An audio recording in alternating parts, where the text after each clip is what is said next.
Deyildi də, yəni ki, rəğbət göstərilən faktordur. Hala. Ümumiyyətlə biz keçən dəfə gəlin keçəyin üstündən istəyirsinizsə. Dependent, independent variable'ların nə olduğunu biz bilirik artıq. Dependent variable'lar bizim outcome variable'ımızdır. Independent variable'lar bizim predict variable'ımızdır. Yəni predict edən variable'lardan. Onlardan istifadə edərək biz modellərimizi formalaşdırmağa çalışırıq. Variance, standard deviation bizə bilirik deyə düşünürəm. Artıq dəfələrin üstündən keçmişik. Confidence intervalın nə olduğunu bilirik. Sonra supervised learning. Supervised learning, unsupervised learning fərqini bilən hatırlayan var. Supervised learningdə label data olur, unsupervised olmur. Biz tapırıq. Siz tapırsınız model data. Ama yəni bir dənə unsupervised learning modeli deyə bilərsiniz? Yox. Linear regression. Aslında KPX. Bir də PCA olur. PCA şey içindir. Feature'lərin azaldılması üçündür daha çox belə. Yəni bəzən bizim feature sayı çox olanda belə unnecessary feature'lərin düşülməsi üçündür. Sonra regression ilə classification fərqində bilirik. Ondan danışmışdıq. R-square ilə adjust R-square fərqini deyə bilərsiniz? Buyur. R-square bizim modelimiz nə qədər doğru göstərdiyini faiz ölçə bilir. R-square isə modelin dataset böyüdükcə artıq doğru nəticə göstərməkdir. Yəni yanlış nəticə göstərir. Biz artıq R-square-dən istifadə edirik. Yəni bəzi yeni feature-lərin əlavə olunur. Yeni feature əlavə olunarsa, o feature-lər əhəmiyyət kəsb edilmədiyini ondan dəyərləndiririk. Okay. Sonra discrete, əslində o əvvəlki dərsimizdən idi. Yanlış səhifəni açmışdım. Bizim burada əsas keçən danışdığımız probability distributionlar vardı, discrete distributionlar var, continuous distributionlar vardı. Discrete distribution, continuous distribution fərqini deyə bilən var. Tamam. Bunun yukarıda atılmadı. Keçən dəfə atmamışam. Keçən dəfə çıxanda nə bilirsən? Mənim səhvimdir. Amma yəni də, okey də danışmışaq mı keçən dərsdə? Discrete 2 dənə cavab alırdı, amma 2 olmaq məcburiyyəti yoxdur. O numerical deyər də, categorical kimi bir şeydir. Yəni, dependent variable'ımız, final outcome'ımız bizim, yəni fixed value'lardır. Bilirsiniz, yəni 0, 1, true, false və A, B, C, D falan kimisindən də bilmə bilərik. Continuous variable'lar da numerical kimi yazılır. Yəni, finite olur, amma yəni value bazından baxırıq da artıq yəni. Distribution olaraqdan binomial distribution, Poisson distribution, Bernal distributionlar bunlar girir discrete distributionlara, discrete value da alır. Niyə? Yəni binomial distribution bax şeydir, pass and fail olduğuna görə burada qeyd olunubdur. Eyni zamanda Bernal distribution da şeydir, failure or success kimisində hesablanır. Normal distribution da biz artıq bilək ki, continuous distribution altına girir yəni. Ondan sonra bizim burada conditional probability'miz vardı. Conditional probability nə deməkdir? Bir şeyin olma ehtimalı başqa bir şeyin olduğunu artıq kanıtlayarakdan dəyərləndirək. Yəni ki, bu var ya, bax bu hissə. Bu göstərir ki, B-nin olma olasılığı A artıq olubdur yəni. Ona da bərabər nə? A ilə B-nin ikisinin olma ehtimalı vurulsun, bölünsün, A-nın olma ehtimalı. Bildiniz? Buradan hesablanır. Sonra population nə olduğunu biz bilirik. Capital N-ə yazılır. Population ümumi bizim databazamızda hər hansısa bir yəni ki, biznes işləyirsə, hansısa bir case işləyirsə. Eyni zamanda sample var. Sample da bizim populationımızdan götürülmüş bir hissədir. Bildiniz? Sample-la population eləməlidir. Bir sözlə kanıtlanmaq kimisindən də onu izahını verməli. Qısa bir şəkildə. Random sample, randomly seçilmiş, yəni təxmini seçilmiş bir hissədir şeydən, populationdan. Population parametrlər nədir? Mean, standard deviation falan kimisindən. Bizim mean nə idi? Ortalamamız, ümumi. Median nədir? Median ortadan nə qədər aralanmazdır? Tam ortadan tapılırsa, kəndi sağda solda. Yəni, mean-ə ən yaxın olar. Həqiqətən, yəni amma bizim data həmin o population və sample içərisindən olan bir value-dur. 1000-ə yaxın, amma sample içərisindən olandır. Belə deyək. Standard deviation nədir? Standard deviation datasetin dəyərləri, əldə dəyərləri bir-birindən nə uzaq olduğunu. Okay. Sample statistik məncə ehtiyac yoxdur. Orada yeni şey daxil edir. Hipotezis testing. Hipotezis testing nə deməklə? Hipotezya sözünü məncə hamımız Azərbaycan dilində istifadə olunan bir sözdür. Hipotezya. Hipotezya nədir? Mən bir şey olduğunu düşünürəm. Deyirsən ki, mən özüm kanıtlamaq istəyirsən. Mən deyirəm ki, mən düşünürəm ki, 2 nəfər söhbət edirik, belə deyək. Sən deyirsən ki, okey, mən fikirləşirəm ki, Ağdam bizimdir. Oturun bir də deyir ki, yox, səhv söhbətdir. Sən nə yapmalısan, onu kanıtlamalısan ki, Ağdam bizimdə həqiqətən doğru bir şeydir. Buna görə də bizim deyirsən ki, null hipotezya sənin özün dediyin, yəni qəbul etdin bir faktdır, yəni. Ya o zaman sən kanıtlaya bilməlisən ki, sən doğrusan, kanıtlaya bilməsən, sən yanlışdan deməkdir. Sən doğruluğun dəqiq bir şey deyil. Əgər doğruluğun dəqiq bir şey deyilsə, sən alternativi qəbul edirsən kimsinə. Qəbul eləmirsən daha doğrusu. Sənin null hipotezsən doğruluğun olmadığını kanıtlayır. Yəni doğru olmadığını deyil də kanıtlaya bilmədiyini kanıtlayırsan ki, yəni mən tam dəqiq bilmədim. Kimisindən. Bilirik, mən sübut edə bilmədim. Yəni null hipotezyanı inkar etmək, yəni onun doğruluğunu kanıtlaya bilməmək, alternativ hipotezyanın qəbul olunduğu demək deyil. Sadəcə o null hipotezya getmiş sayılır. Əldən çıxmışsan, onu kanıtlaya bilməmək sayılır. Onun üçün də bizdən həmçinin nə konsept olaraq nə olur? Yeah, we accept the null hypothesis or we reject the null hypothesis. But when we reject the null hypothesis doesn't mean that we accept the alternative hypothesis. Bilirsiniz, belə bir şey. Amma hər zaman alternativ hipoteziyamız da olur. Bir dənə sample işləmişdik burada. Demişdik bir dənə adam gəldi, nə şirəsi almışdı? Meyvə şirəsi almışdı. Juice da. Meyvə şirəsi almışdı. Baxıb ki, 478 milliqramdır. Burun ağırlığı, amma deyilə 500 yarım litr almışdı əslində, 500 milliqram olmalıymış.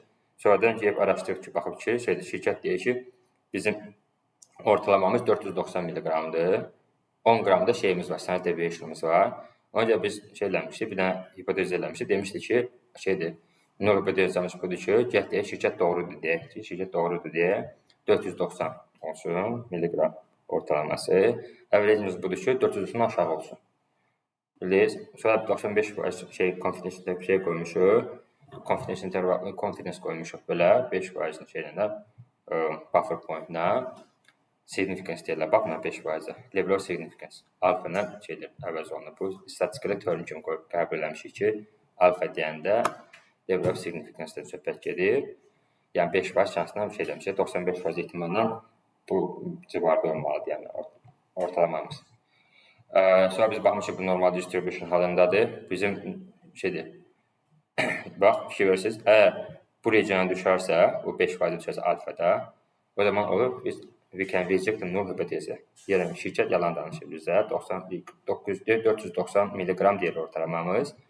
Əgər bu hissəsindən düşərsə, o zaman, okey, yəni 95% ehtimalla, bax, burada şey olmalıdır. Null hypothesimizi biz reject edə bilməyəcəyik onsuz da. Amma həmin hissə hara düşür kimisindən baxırıq. Biz də burada indi müəyyən bir statistik falan hesablamışlar biz baxımda. Bizə statistik nə idi? Sample mean, population mean bölünsün. Nə deyilməzsə, square root of n-də, yəni bir sözlə, population standard deviation bölünsün square root of n. Məsələn, buradan çıxdı ki, biz əlimizdə mənfi 3.16-2-dir. Yəni, bizim ortalamamız 3.16 standard deviation away idi da, from the ortalamadan, population üçün da, sample mean üçün da, əlbəttə ki, bilir, sample mean üçün. Bizim sample'ımıza çıxmışdı ki, nədir bizim sample'ımız? Burada yazılmışdı. Bizim sample'ımızın da bəllidir ki, 490 idi. Görürük ki, biz oraya düşmür da. Yəni, bizim z-skorumuz 3.16 olanda 5% level of significance-dan düşür 99.9-yə. Bunu da population çıxana görür ki, 0.08-də belə olur bu value alır. Bu da 5%-dən aşağıdır. O zaman nə varıq biz? Null hypothesis reject edirik. Yəni 0.05-dən yuxarı olarsa, o zaman Biz reject edirik, biz accept edirik hipotezyanı. Əgər aşağıdırsa, biz reject edirik hipotezyanı. Okay, agreed? Alright. Sonra important terminology, hypothesis testing deyə type 1 error var, type 2 error var. Type 1 error, type 2 error fərqini deyə bilən var mı? İndi oxuyub da deməyin də, yəni təxmin anlamaya çalışın. Aslında verirəm nə olduğunu. Hə, Sadəcə indi düzgün ifadə edelim. elə. Şu an denemeye çalış. Buyur. Yani type error'ları yanında kalmışıyor. Bu olmalıdır ama olmadı da. Yani o type bir error'ıydı. Zaten biz tahmin edirik ki bu kabin içerisinde bu kadar olmalıdır. Bu mikrogram olmalıdır ama o kadar olmadı. Reject eləmişik amma əslində eləməməli. Böyle bir şey olmalıdır. Okay. Və type 2 error nədir? Burada şimdi elman şu hastaları var. Onun sample'ını vermişdi. Hastalarda hastalar var. Biz birinci deyirik ki, hasta cəhət edirsən ki, xərsəng deyilsən, amma xərsəng olur, o type 1 errordur. Biri var, biri xərsəngsən, amma sırada öndəki xərsəng deyil, o type 2 errordur. P-value nədir? Configuration alfa p-value'leri yoklamak için 30%'den aşağı olanlar reject edilir. Daha sonra reject 0.05'dən yuxarı olanda daha çox 55%. Okay, indi də p-value nədir sualı idi, başqa sualdır. Yəni niyə onu eləyirik? Okay, anladıq məsələn ki, indi şeydir, real statistik tərəfdən anladıq bunun niyə olduğunu falan belə. Okay, istifadəsini anlayırıq. Amma nədir də p-value ümumiyyətlə? Bizim qapıda kutuda 10 dənə daş rezerv var. Biz deyirik ki, 5%'den yukarı olarsa, 5%'den aşağı olanda tapılmalıdır. P-value burada 5% olur. Eyni şey deyir də xanım da. Prosto tema budur ki, nədir ümumiyyətlə p-value? Bax, gəlin bir yerdə oxuyaq. Oxuyaq bir yerdə. It's the actual risk level calculated from the data. Yəni, risk calculation-da bir sözlə, datadan toplanmış risk calculation-da. P-value provides information on the probability of the observations. P-value provides information on the probability of the observations. Yəni ki, bütün bizim bu observasiyamızda bir feature-imiz də, bir dənə feature-imiz də, feature-imiz olan bütün value-ların ümuminin probability-sini çıxarırıq biz belə. Given that the null hypothesis is correct. Null hypothesis correct, yəni doğru olduğunu qəbul edərək. A p-value less than 0.05 is considered statistically significant. Yəni, bu bizim yəni ki, feature-imiz modelimizə və hansısa bir datamıza müəyyən bir qatı qatır. Bilirsiniz? Nə deməkdir bu? Feature içərisində olan value-ların nə qədər dəyər qatdığını deyir, p-value. P-value nə qədər aşağı olarsa, 0.05-dən aşağı olduğu sürəcə, yəni ki, əgər biz buffer point 0.05 götürürsə, bəzən ola bilər 99% accuracy istəyirsənsə, bilirsiniz, onda 0.01-in altında olmalıdır. Bilirsiniz, indi sən baxır buffer point-in böyüklüyünə, dərəcəsinə. İncə, belə p-value nə qədər balaca olarsa, sənin confidence intervalı yoxdur, o qədər böyüyür. Bildiniz? Yəni, onun üçün düşmə etmə daha da böyüyür, yəni. Nə qədər confidence intervalı nə qədər böyük olarsa, o qədər şans daha çox olur ki, ortalamamız 10 kən düşsün, yəni. Yəni, bir başına baxanda p-value-nin əsas əhəmiyyəti həm modelləşdirmədə, ən böyük əhəmiyyəti ki, feature-ın model nə qədər informativ olduğunu göstərir. Yəni ki, bizim model nə qədər qatdığını göstərir. Ən sonunda budur. Ona görə biz həmişə götürmüşük, p-value, biz buffer point 0.5, yəni 5% götürsək, p-value 0.05-in üstündə olmadığını istəmirik. Onda olduğu sürəcə biz nə var, həmin kolunu atırıq. Görmüşdür bizim dəfələrlə şeylərdə, bizim case studylərdə. Bu arada bir çoxlu case study işləyir hər bir şeydən sonra. O mənada görmüşdük belə. İçindən işləmişik. Böyle 6-7 dənə vardı. Çox olardı. İndi project based işləmək daha ən azından görmüşdük. Böyük projelər, yaxşı projelərdir məncə. Confidence level. Confidence level də artıq bu nəqdən bir hətdən danışırıq. Alfa falan danışdıq. Alfa şeylərin confidence level 95% demişik. Alfanın 5% olması deməkdir. Confidence intervalı ancaq önce danışdıq. Yəni artıq bizim ümumi value'muzun unknown parametrin haraya düşdüyü kimi də. Sonra confidence level calculated by nəsə bu statistikaya çox girməyəcəm, amma bunu bilmək lazımdır. Bax, üstünə xətt olanda, x üstünə xətt olanda bizim sample mean'dir. Şey üzərinə x dalğalarında bizim Median. Z statistik, Z is a critical test statistik deməkdir. Student test statistik deyirlər hətta bəzən belə. Mu, baxın mu deyirlər də, artıq amma görəndə bir xatırlamayın, yəni yadınızda qalsın. Çünki çox görəsiniz, onu da əzbərləyəsiniz yəni. Bilən də yəni prost yəni orada bir neçə işləmişsən yadından çıxır falan belə. Population standard deviation'dır bu, amma population. Okay? N is a sample size'dır. Capital N böyük capital N. Böyük N də yəni o olur deyildi population mean, balaca N olur sample mean. Okay? So logistic regression'a gəldik. Logistic regression'da artıq məncə artıq bunu tamam bilirik, yəni çox üstünə düşməyə dəyməz. Burada logistic regression problemi nə oldu? Baxın indi bura gələcək.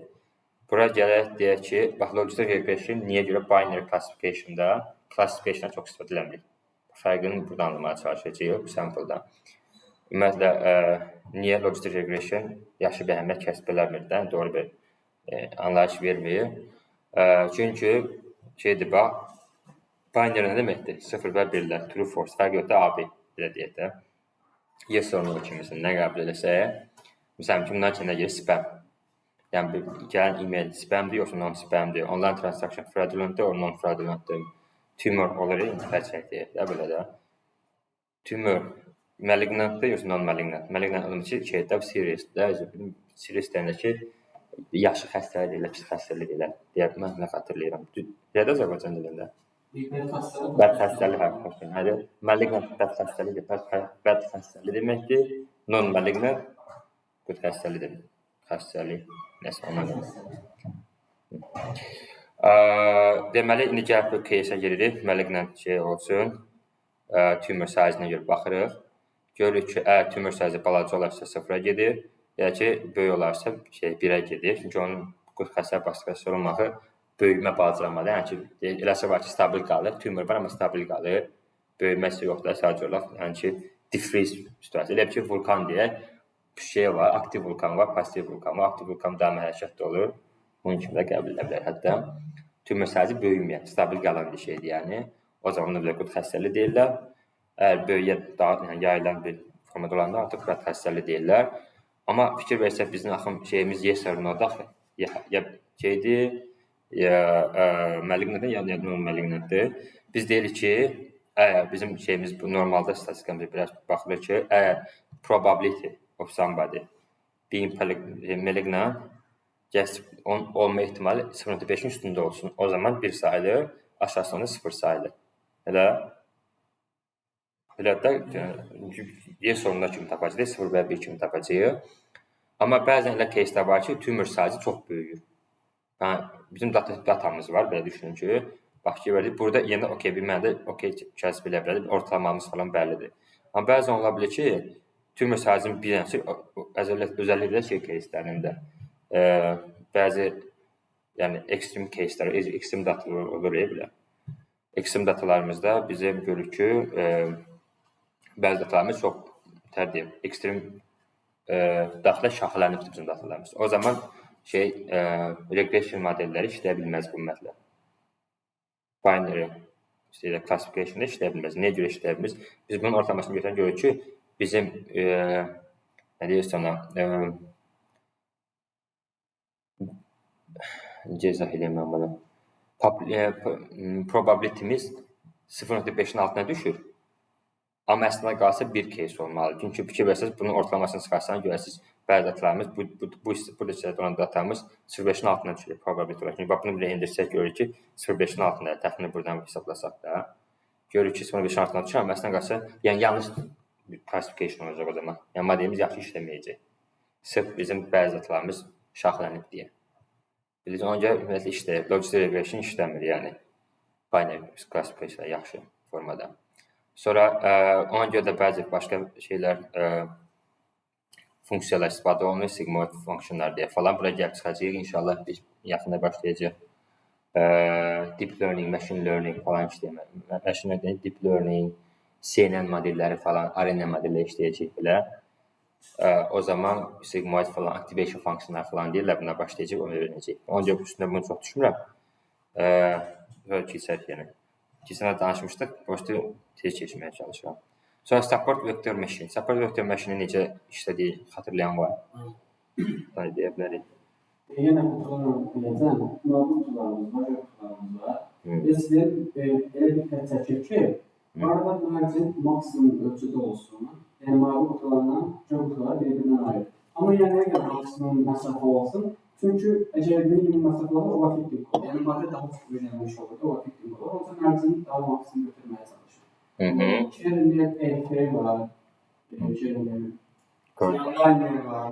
Yəni fərqləri o Kernel'in yandan düz olur. EF'də isə daha çox dağılmaları olur. Okay, accepted. Okay. Yox. Yəni o necə işləyir? İşləmə mexanizması tam olaraq necə olur onda? İşləmə mexanizmi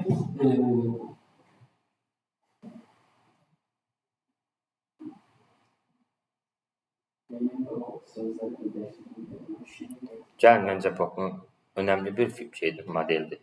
Yəni yavaş-yavaş oxuyanı anlamaya çalışsaq hər bir кейsini davam eləyək burada. Çünki support vector machine biz bayağı bir görəcəyik. Hətta intervyularda falan da çox düşən bir suallardan biridir. Hər zaman dediyim kimi də deyirəm, yəni support vector machinedir. Tree-based tikilən modeldir. XG boost ola bilər, random forest ola bilər. Bunları işləmə mexanizması necə olduğunu falan bilmək önəmlidir. Yəni gəlin support vector machine haqqında başlayaq sıfırda. İşləmə mexanizmasında belə model necə təyin edir, necə classify edir. Bilir. Buna görə belə bunu hissələrə bölür də, bilir şeyləri. Bizim endpointlarımızı. Yəni n-dimensionda hissələrə bölür. Konseptimiz bizim budur. Gəlin belə deyək. Support vector machine çox vaxt SVM kimi görəsiniz promote. Çünki heç kim association çox vaxt yazmır. Hətta soruşsan, SVM modelləri deyirlər. SVM modelini izah eləməyə deyirlər falan belə bir şeylər. Gəlin oxuyalım. SVM nədir? Supervised learning algoritmdir. Bilirsiniz? Yəni bizim label datalarımızda üzərində qurulan bir şeydir. Used for regression, classification and outlier detection. Özəlliklə biri budur, outlier detection. Çox vaxt bizdə outlier olanda, bəzən olur ki, biz model qurmamışdan qalıb, biz başqa bir model qurub, deyək B modeli. Bizim amma outlier'ımız var. Outlier detection'da SVM-dən istifadə edib, sonra digər modeli qura bilərlər. İki model invat edə bilər. Detection üçün SVM-dən istifadə olunub, ondan sonra başlayıblar, deyək məsələn, tree-based model qurub. SQL datasətimiz var. SQL, savunma, SQL-in üçün satmalı. Ola bilər də, mən prostin bəzində datadan asılı falan belə, o da %100 performans göstərəcək bir şey yoxdur da. Datasətin böyüklüyündən olur. Böyüklüyünü əslində qalsa yox. SVM böyük datada yaxşı işləyir. Bizim datamızın bazı datamız demişdim mən. Yetərincə good enough data deyilmiş demək. Komanda bizim şəhidimiz daxillərin çoxu nədir? 3000-5000 şey var. Baxır da bank sektorunda milyarda datalar var yəni. Yəni pis deyil, bank sektoruna daha çox. Ona görə, yəni əgər şeydir, data-centric bir yer axtarırsınızsa falan, sırf belə böyük datalarla işləmək istəyirsinizsə falan, nə bilim, o zaman məsləhət görülən yerlərdən biri bank sektoru ola bilər. Amma bank sektorunda öz problemləri çoxdur. The main objective of SVM is to create a line or a hyperplane which separates the data into classes. Okay, yəni bizim datalarımızı klasslara bölmək istəyir də eyni formada. Bir şeydən digərlərinə fərqi budur ki, bu superviseddir. Superviseddir, amma yenə klasslara bölür. Bilir? Və danışdaq unsupervised learning dediniz?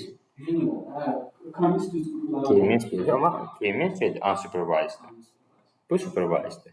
Bilirsiniz? Əgər bizim supervised bir datamız varsa, onun üzərinə biz istəyiriksə klasslara bölmək, o zaman support vector machine işlək bir algoritmadır. Let's explain this with an example. Suppose deyək ki, bir sözdən bir xətt keçərək klassları bir-birinə ayarlandırmaq üçün. İndi burada 2 dənə klassdır, amma ola bilsin ki, n dənə klass ola bilər. Bildiniz? Bunu da belə bir şey eləyək. Let's explain this with an example. Suppose you have a data point shows below, and you need to classify the points into red rectangle. The key idea is to find the line. Nəsə, bir sözün, yəni, bir xətt tapmaq üçün mükəmməl bir tapmaq istəyir ki, belə bölsünü tam 2 hissə. İndi bunu çox rahatdır görmək, çünki birinci şeydir, cəmi 2 dənə bizim dimensionumuz var ki, 2 dimension çox rahatdır bir şey tapmaq. N dimension'a qalxanda 3 dimension sonra insan özü başını itirir də, yəni onu çəkmək belə çətindir. 3 dimension yəni mümkündür. Özü 4 dimension çəkib keçə bilərsən, yox. Belə n dimension çox başın mümkün deyil yəni. Yəni ki, visible deyil də konkret insanın gözünə. It's not drawable. It's not very difficult to draw a line to separate both of these classes. However, you could not draw multiple lines that do this. So how do we know which ones? Deyir ki, görsən, çox rahatdır bura xətt çəkməkdə.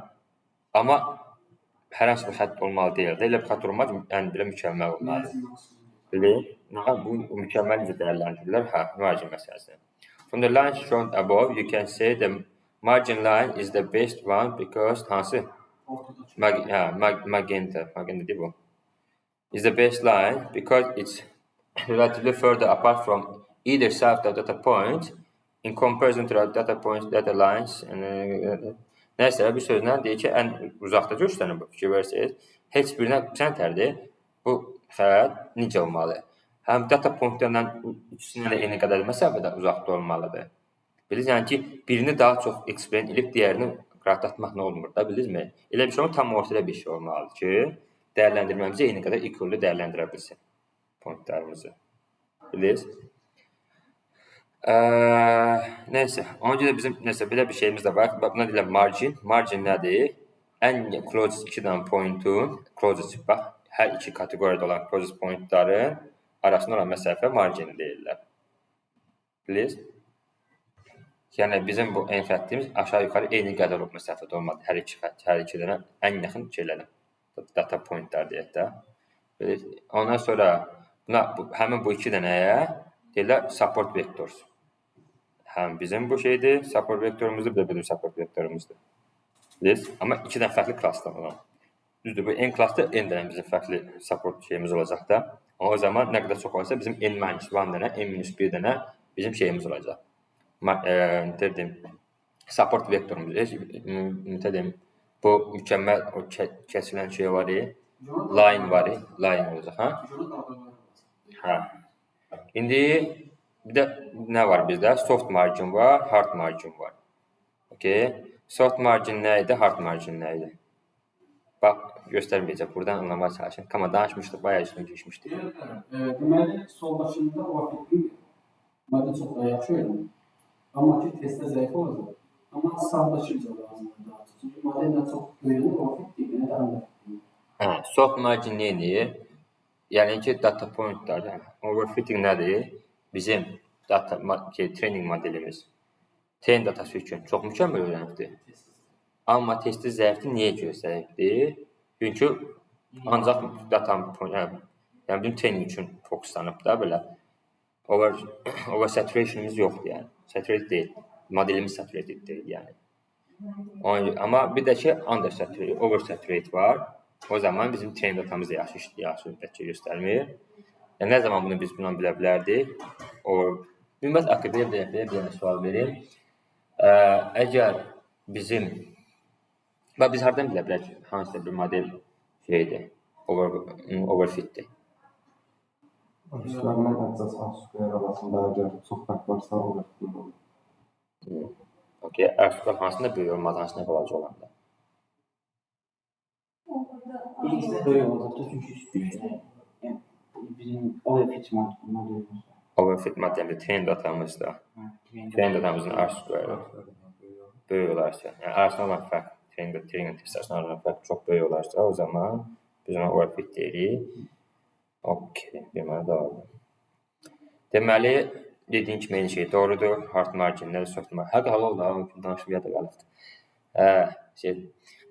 Deməli, Hə, ona görə də sort margində bəzi datalarımız var ki, digərinin içinə düşmə ehtimalı var da, çünki çox da mükəmməl qeyd alamayıb da, amma burada ümumi oversaturation var. Şeydə saturation var deyə bizim modelimiz müəyyən bir yaxşı nəticə göstərəcək və eyni zamanda yəni başqa bir caselər üçün də, test caselər üçün də nəticə verəcək. Gəlin siz bunu daha oxuyaq biləva.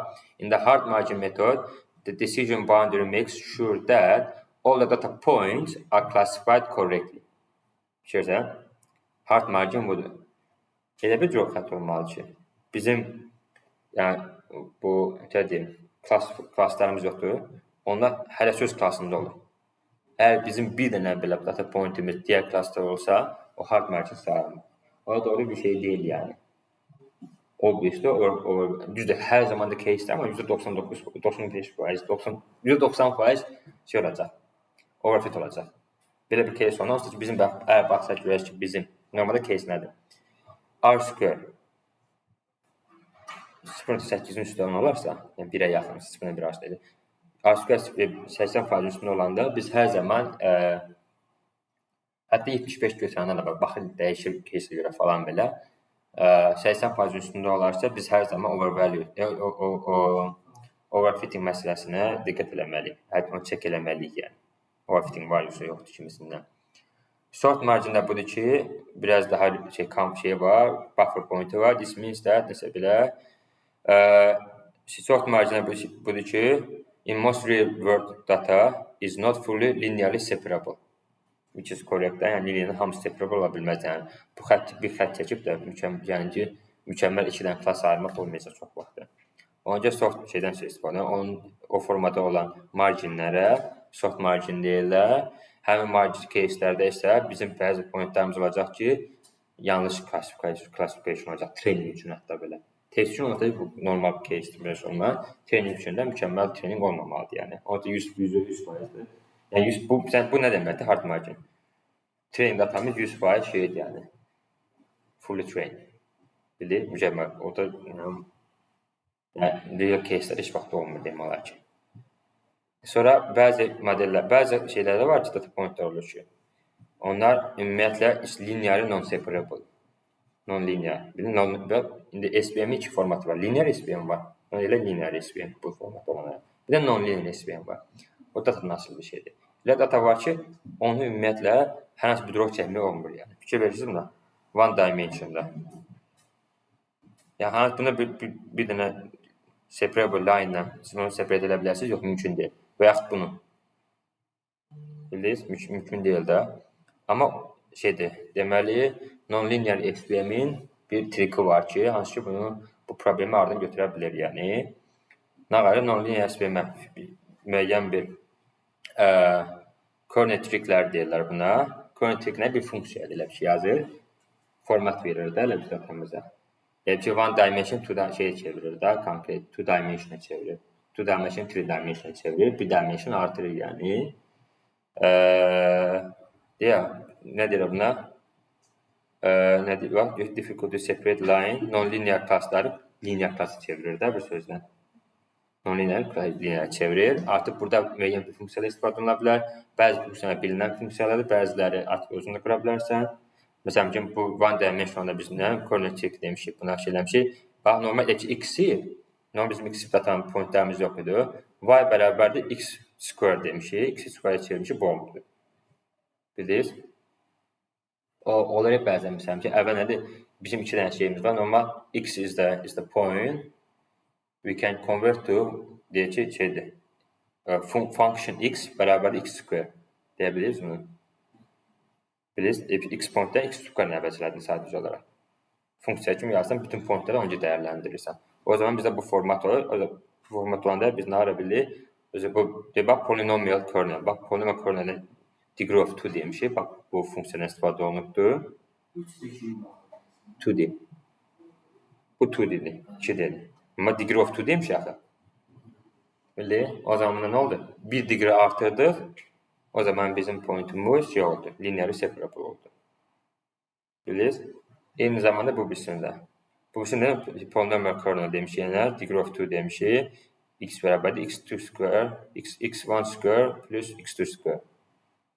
Bilirsiniz? O zaman da 3 dimension alındıq. Bizdə burada fikirsə 3 dimensionlardır bu.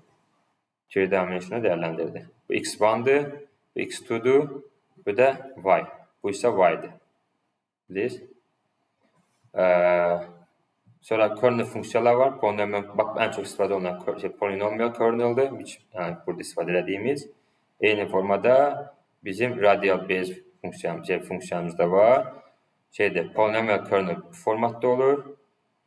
Çox dərin etməyə ehtiyacınız yoxdur.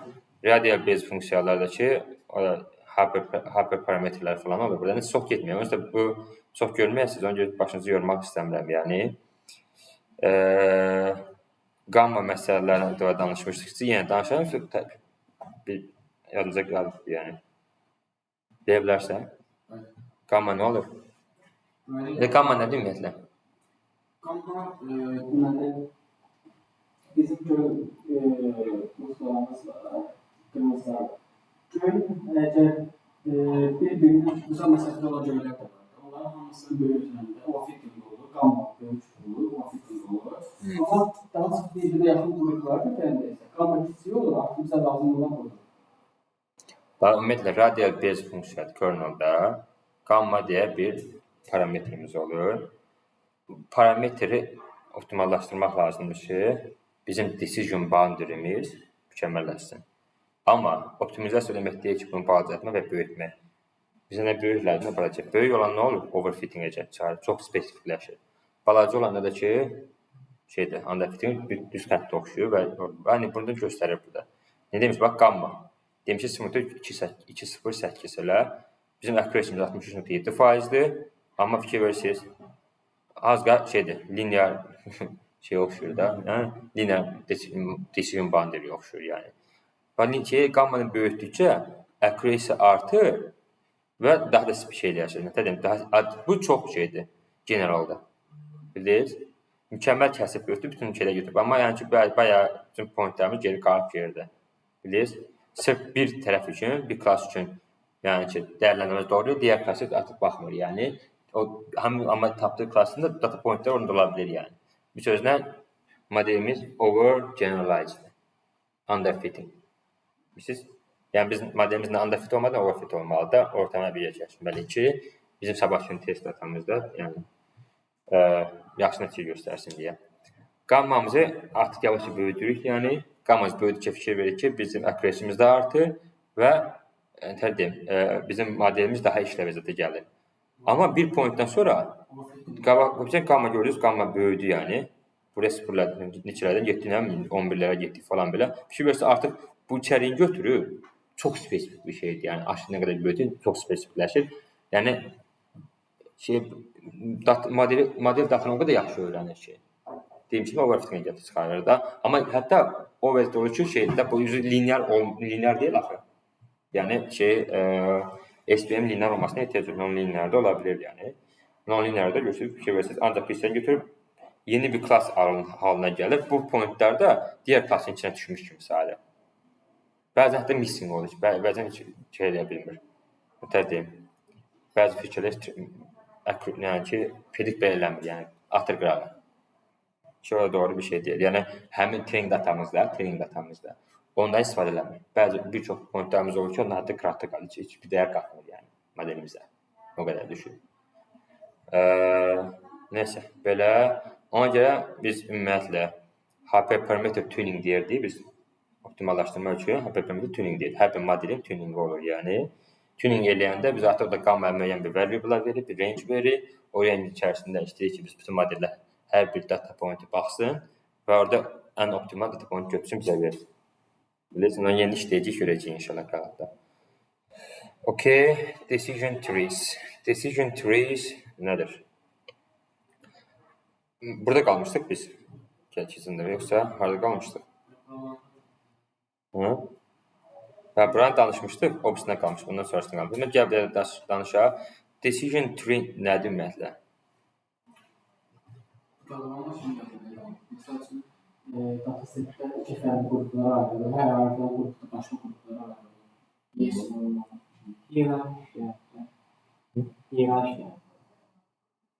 Hierarchiya. Okay. datasetdə 2 qrup paylaşıldı. Decision tree algoritmi.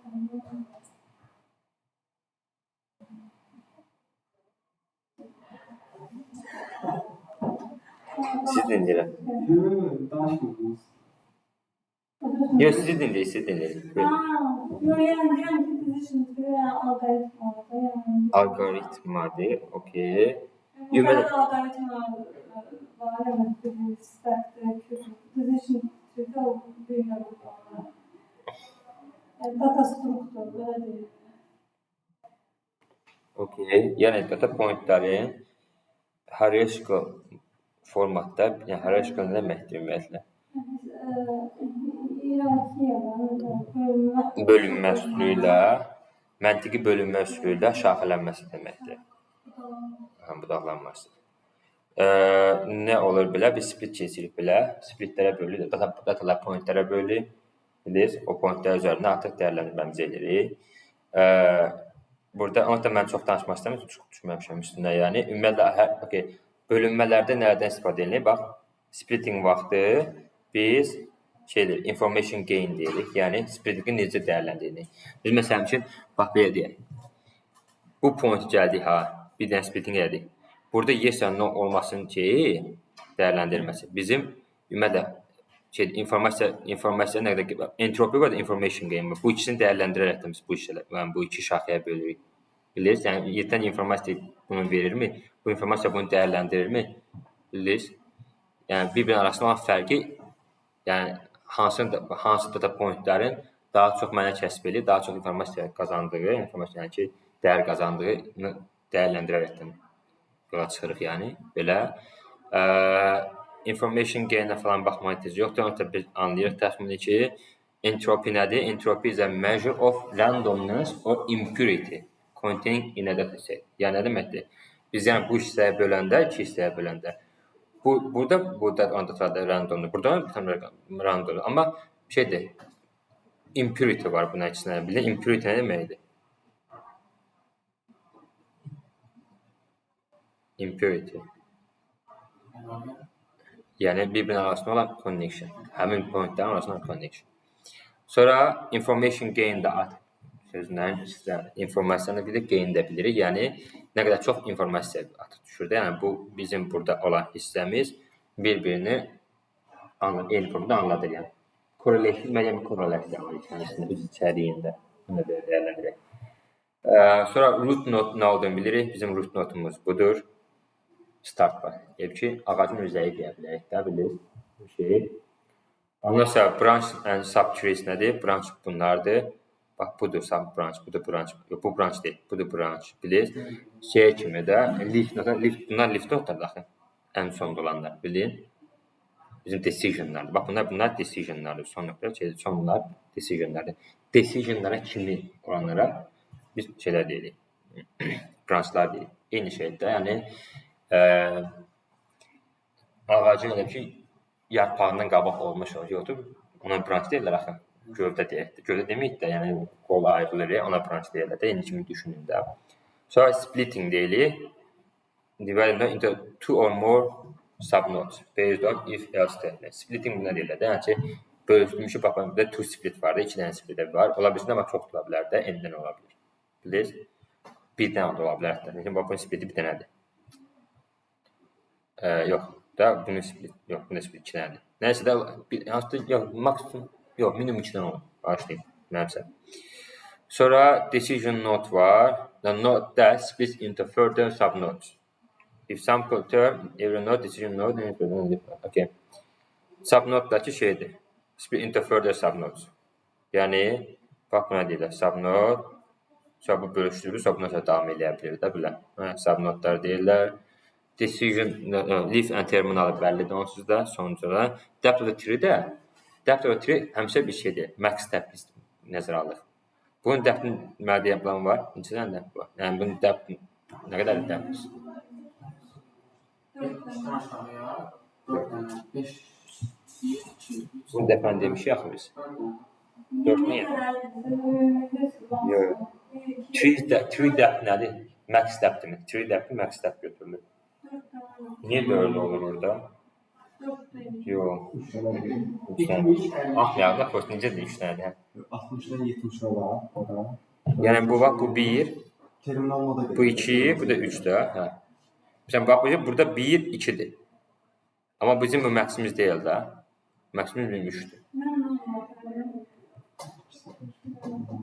Okay? Hə?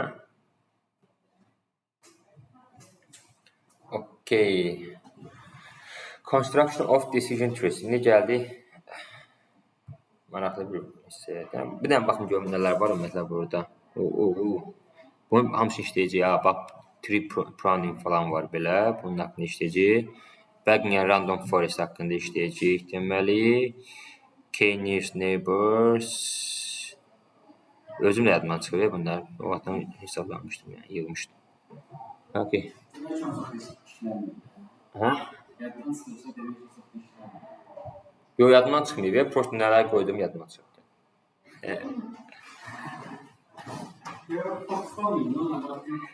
Hə, ya Fox'dan vuram, narahat olma. Construction of decision trees. Construction nə deməkdir? Qurmaqdır bir sözlə. In the previous period, we understood that the decision trees and some important concepts are related to decision trees. In this period, nəsə başlanmış danışılmış burada. Let's say we want to solve the classification problem. Əlimizdə bir dənə classification problemimiz var. We are predicting whether the patient is diabetic or not. Yəni şəkər xəstəliyi var yoxsa yoxdur. Biz belə bir şey təyin istəyirik. The below data setimiz var bizim. Shows 10 rows and 4 columns where calories intake per day, sugar level, daily activities are the independent variables and diabetic is a target variables. Yəni bizim 3 dənə feature'ımız var ki, bax sarı içərisində olanlar, sarı etlər bu. Sarı içərisində olanlar bizim independent variable'larımızdır, yəni prediktorlarımızdır. Burada bizim dependent variable'ımızdır. Yes or no dəyərləndirilib. Çünki bu nəyə görə? Çünki biz classification problemi demişik. Bax burada görürsünüz classification. The objective is to classify whether the person is diabetic or not. We can see the decision tree to solve such a problem demişik. Yəni biz bu filtrəçi olan 3 dənə feature'da olan value-lərdən istifadə edərək biz diabetik olub olmadığını biz dəyərləndirmək istəyirik. Biz tree-based modelini istifadə edərik. Yəni buna görə bax bu data pointuna görə biz bir tree modeli quracağıq. Bildiniz? Amma fiziki görünə bilən, gözlə görünə bilən. Yəni bir normal bir model, yəni ki, machine learning modeli artıq özü də qrup çıxarda bilər ortaya bunu. Yəni daha çox data feature'ımız, 3 yox da 50 dənə feature'ımız olsun və yaxud da ki, nə bilim, yəni ki, multi-milyon observation olan bir data point üçün qura bilir də, amma visually impossible to visualize, amma bu aracı olanda visualize olur yəni. How to use construct? How do we construct the tree in which feature column should we take the first split? Yəni elə bir zaman belə bilmirik ki, biz buna baxaraq da bir tree model qura bilərsiniz. Bir dəqiqə. Sən baxanda mənə görə belə bir hay olanlar daha çox yes olanlar. Amma yəni bunun daha rahat formatı olmalı. Yəni oxuyaq olar. As we know from the previous pre-read, we have different split methods to decide the split in a decision tree. The feature which has the lowest entropy and the highest information gain is set as a root node. Bax görürsünüz? Demək budur. With the lowest entropy and highest information gain. Yəni biz maksimum informasiya nə üçün toparlanmışsa biz onu götürəcəyik və lowest entropy var. Yəni çox da entropi nə idi? Nədir entropi? Entropi nə idi? Gətir, oxuyaq. Entropi oxuyaq. Randomness and impurity. Okay, data point-dən bir-birinə olan korrelasiyasını deyək bilən. Korrelasya azlığı var. Random selected, amma yəni də informasiya korrelasiyası var yəni. Okay, we know that the formula of entropy is given as nəsə də bu modeli quracaq. Yoxsa biz videoda görmək istəyirik hər şeyi deyirik, bilirsiniz. Bunu hiçbir zaman model yazanda durub da bunu şeyini yazmayasınız. Yəni funksiyasını yazmaya ihtiyacınız olmayacaq inşallah. Çünki Python sağ olsun işimizi görür onun üçün. Where P is a probability demişik. I is class. In data set demişik. As we have only two classes, yani target variable. Niye? Çünkü yes or no'dur burada. İki tane bizim classımız var da. The formula can also be given as, mesela belə demişik, bu bizim şeyimizdir. Entropi funksiyamızdır. Bilirsiniz. Əzbərəməyə ehtiyac yoxdur. Mən də bilmirəm. Heç bir anda bilməyə şey olmayacaq. Sağ olsun ChatGPT. Where P is the probability of the V's class. P minus 1'da plus olan, plus nədir? Pozitiv olmaq. Positive probability P'dir. Negative probability təbii ki P çıxısın P'dir. Yəni bir şey olması 15% ise olmaması 85%'dir. Yəni ki. By using the above formula, we can calculate the, mesela bu independent variable diabetic in a given data set. Neye gələcək biz bura? Biz baxırıq ki, içindən bizim pozitivimiz var, içindən negativimiz var. Biz baxırıq ki, bizim burada 1, 2, 3, 4, 5, 50% olmaqdır, 50% olmayan tam içərisində. Olanı götürmüşük, bax buna funksiya buna gəlir. Pi nədir? Olma ihtimali 50-dir. 0 mənfi çıxırsın, nəsə belə çıxırsın. 5, 2-də 1, yəni 50 0.5, onun logaritmə 0.5 çıxırsın. Bunun yerine qoyduq, çıxıb biz tapırıq ki 1'dir. Əsasda bizim bu şeydən çıxan nəticəmiz 1'dir. Bir nəyə göstər? Now, this calculate the entropy and the information gain for all the independent features in the data set one by one. Okay? Yəni bizim nəyə göstərir bu? Entropi, bax fikir verir, bizim dependent feature'imiz üçün bizim entropimiz 1'dir. Yəni fully entropy, bilirmi? Fully information gain yəni var artıq burada. Gəl biz independent variable'ların üstünə baxaq. Eyni şey independent variable'ların üstünə qoyuruq. Bilirsiniz, uzatmayaq biz bunu. Burada nəyə baxmışıq biz burada? Kalori var, sugar level var, daily intake var. Bunlar üçün yenə eyni formada baxmışıq. 3 categories, birində 3 dənə kateqori var, birində 2 dənə kateqori var falan, nəsə belə bölünübdür. Biz tapmışıq ki, kalori intake üçün, kalorinin məsələn high olması şey budur. Entropisi 0.72'dir. Bir moderate üçündür. Low'dakı şeydir, sıfırlandı. Bizim bax, burada 3 dənə var axı. Bilirsiniz, burada 3 dənə, burada 3 dənədir, burada da 3 dənədir. Hərisində 3 dənəymiş. Bilirsiniz? Entropi nə ki bu? Kalori intake üçün budur. Per day. Sonra nə olmuşdu? Neyse. Sonra information gain'də nədir? Information gain'dəki bizim şeyimiz, ümumi bu yetər deyim. Bizim independent variable'dan çıxırıq, independent variable'ın toplamı. Bilirsiniz? Yəni, bax, belə deyək də. Hərsiniz formulası var. Biz burada görmüşdük, amma düz üstünə düşmədik. Orada görmüşdük biz bunu. Burada gördük abi bunu. Qoyun.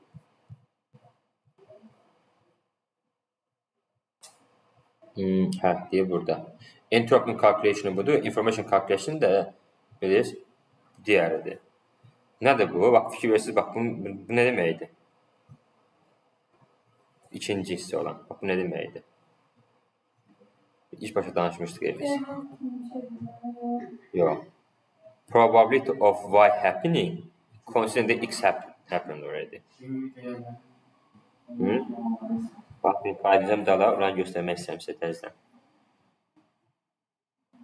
Bax, conditional probability. Bilirsiniz? Conditional probability. Yəni, bir şeyin olmasının ehtimali hansı düşünürük ki, o bir şey artıq olub, yəni. Yəni, bu nə deməkdir tam olaraq? Yəni, izah edəcəm indi. Yəni, bu o deməkdir ki, informasiya gain nə deməkdir? Bax, bu HY odur ki, bizim dependent variable'ımızın entropisi. Bizim, bax, bu entropi buradan gəlir. Biz hər bir feature'ın özünün ayrıca entropisi var. Bizim ən başlı entropimiz dependent variable entropisidir. Dependent variable nə qədər öz arasında şaxələnibdir. Bilirsiniz? Impurity vardır tamızda. Bilirsiniz, randomness var datamızda. Yəni nə deməkdir? Bax, düşünün ki, bizim dependent variable'ımızdır. Randomness yoxdur onda. Bizə nə olur onda? Bizdə A var, B var. Olma ehtimalı var, eləmi? Bax, bizim 95% feature'ımızda, 95%'ində yes-dir, 5%'dən no-dur. Elə? O zaman bizim modelimiz nə qədər yaxşı train olsa belə, nə qədər yaxşı olsa belə, bizim yes-də daha çox data pointimiz var deyə. Yes-də daha yaxşı train eləyəcək. Amma no-ları yox. Ona görə biz deyirik ki, həmişə minimum ən pis halda belə modelimizə vurulan datamızı ən azından 33-66 olsun. 67. Yəni nəsə elə bir şey 34-66 falan belə. Yəni ki, minimum A ilə B-nin 2-dən kəşfməsi ən azından aralarında fərq çox olmasın. Fərq çox olanda özü bizdən həqiqətən model mükəmməl şey göstərə bilməz yəni. Digər az olan hissə üçün. Bax, nəyə deyirəm mən bunu? Deyir ki, nə model işləyirik? Churn modelidir. Churn həmətində hər bir şeydə zövqlər. Məsələn üçün churn deyək ki, bank sektorudur. Deyək ki, kapital bankdır. Kapital bank kredit kartı var. Kapital bank görür ki, bu kredit kartı, kredit kartı, nə bilim nəsə, kapital bankında kredit kartı var, bilməm heç. Bir bank. Baxın ki, adamlar Allah 2 ay sonra churn edirlər. Amma baxın ki, mən churn modeliyim. Mən bir də onun üçün churn modeli qurmaq istəyirəm ki, predictive model qurum da deyə. Elə işləmişik bir dənə churn modeli yanınıza gəlir. Görürəm ki, mənim modelimdə churn edilən sayı data point training datasında 95% churn edildi, 5% datam unchurn'dur. Bu unchurn predict edə bilməyəcək bizim modelimiz, yaxşı nəticə göstərə bilməyəcək. Onca biz deyək ki, nə qədər şey olsun, deyəmi? Randomness olsun, biraz şeydir, data point'in şeydir. Bizim bu dependent variable'in içərisində. Bir də impurity olsun ki, biraz daha şaxələnmə olsun onun içərisində, biliriz, biraz şey olsun. Ona görə də bizim burada ən başlıca şeyimiz nədir? Entropidir. Biz birinci entropini şey üçün şeylər baxırıq, hər zaman, yəni model özü baxırıq, biz baxmırıq, prosta konsept olaraq backenddə necə işləyir onu deyirəm də. Birinci independent variable'ımız üçün qurulur, yəni entropi və digər şeylərin, informasiya geyini nədir? Hər bir independent feature-də olan, hər bir independent feature-ın dependent feature olan informasiya geyini. Yəni ki, bu independent feature, dependent feature-sı nə qədər əhəmiyyət kəsb edir? Bilir? Bu da informasiya geyini. Yəni bu feature-dan bu ən çox nə qədər informasiya alır. O deməkdir, bizim informasiya geyinimiz o feature üçün, feature deyək ki, x üçün də, x1 deyək, feature x1 üçün. Entropy çıxılsın, yəni entropy for dependent variable çıxılsın, entropy for dependent variable həm independent variable x1. Biz düşünürük ki, bax, deyək ki, bunun olma elastığı düşünərək ki, x1 özü olubdur. İndi gəlib buradan bunu tapırıq. Fikir verdiniz, biz bura gəldik, biz şeyi tapdıq, dependent variable'ımızın entropisini tapdıq, entropisi nə idi? 1 idi. Elə? Eyni zamanda biz gəldik, şey üçün tapdıq, calories intake üçün tapdıq, high üçün bizim 72-dir, moderate üçün 1-dir, low üçün 0-dır. Bu artıq statistikal hesablanan bir funksiyanın yerini qoyacaq 3-2-dir, yəni. Ondan sonra, ümumiyyətlə, mən bu calorini tapıram funksiyasını, fikir verirsiniz, bax, burada funksiyaya bax, yaxçımışdı axı. Nə idi? Probability şeydir, pi, nədir? Pi I, the probability of this thing happening is I. Bunun logaritmi 2 over P1'da. Neyse. Oraya düşünmeyeceğim. Bak fikir versiniz. Haradaydım ben. Intake nə qədər baş verib? Intake 5 dəfə şey olubdu, high olubdu, 3 dəfə moderate olubdu, 2 dəfə low olubdu. Bildiniz? Onun üzerine bunu hesaplayıp buna probability'lerdir. Yani high olma probability'si, low olma probability'si, moderate olma probability'si, bir de ki low olma probability'si, yok tam tersi. Neyse bu low'dur, bu high'dir.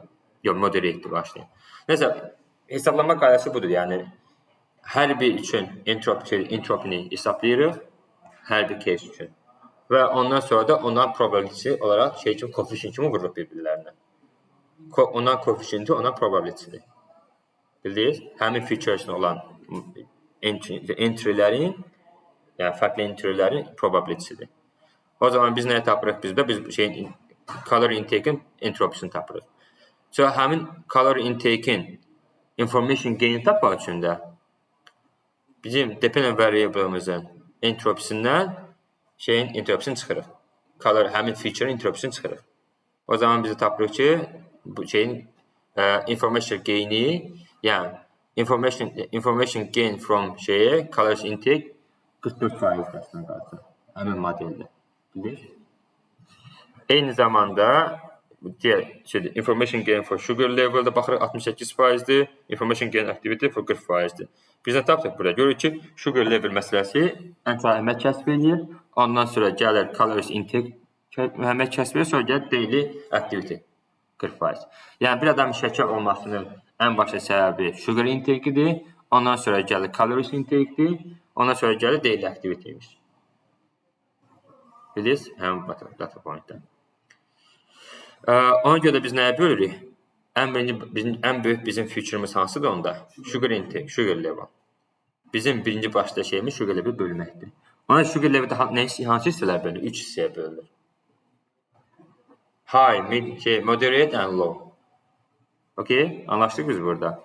Yəni, bax, fikir verirsiniz, bizim datamız burada sugar level'in adı 3 dənə burada şeyimiz var da, fərqli yəni ki, value'larımız var. Ondan sonra likewise the work calculation of the information gain and split of nodes is done recursively for each node in a decision tree to construct a tree. By default splitting will stop when the leaf node mesela danışıq burada, grid algoritm falan. Nəysə, bilsin nə deməkdir? Ondan sonra biz bura düşdük biz bu hissə gəldik. Baxdı ki, nədir? Biz sugar levelimiz high. Ancaq bunun hamısı high'dir. Bildi? Burada hamısı moderate, burada hamısı low'dur. O zaman nə olur? Biz artıq bu feature istifadə eləməyəcəyik. Nə bunu istifadə eləməyəcəyik, nə bunu. Çünki bu heç bir qatmayacaq. Görürsən, bütün feature, bütün value'lar feature'da eynidir. Nə alacaq biz burada? Obli splitimiz də. Digər splitimiz olmayacaq bizim olsa. Digər splitdə yenə informasiya gain'ini saxlayacaq, amma bu feature üçün. Buna baxaraq da. Bilir? İndi burada hamısı yeşilsiz oldu, dəyər tapmayacaq. Əslində qalsa, biz ifrata gəlib çıxdı. Bax ki, çünki bu diabetik nə olur? Bizim bütün şeylərimiz devam deyirlər. Bizim bütün value'larımız əgər eyni isə, informasiya gain'i o zaman hiçbir şey olmayacaq. Deyil mi? O zaman biz orada gələcək. Yəni, maddi heç bir yeri bir şey dəyərləndirməyəcək. Bu linkdən sadıqdır. Amma bu şey yeşilsiz, nə olur, yeşil. Burada bir dənə bölümü ola bilər. Buradan bir bölüm olmaz. Bu iki lifini saxlayır. Buradan davam edəcək yeni bölümlərə girəcək. Ən sonuncu hansı ki, bizim diabetimiz artıq bölümü olmayacaq. Okay? Və bölümü adım nə olacaq? Moderate data servis, hamısı moderate hiçbir informasiya gain qatmayacaq bizə. Bu iş olacaq. Bilirsiniz? Və yaxud da əgər bunun hamısı da low olsa, bu da qatmayacaq. Deyək buradan. Şimdi split of bu üzərində davam edəcək. Yəni, indi bax, indi görürük split of şu bölümdə var. Artıq bizim mən artıq root node deyil də, amma yeni içini splitimiz buradan gedəcək. Biz buna nə deyirdik? Root node deyil, birinci root node deyil.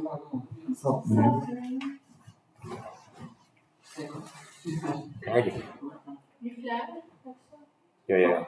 Bizim, bax, buradan artıq bu bölünə bilir də, bu deyil ikini də bölünəcək də bu. Bu nəsə alırdı? Uzarız burada. Evet, hava lazımdır. Branch'ın satıyoruz. Açmışsınız da. İzləyirsən. İndi dediniz də, indi satacaq demişsiniz yəni. Okey, belə.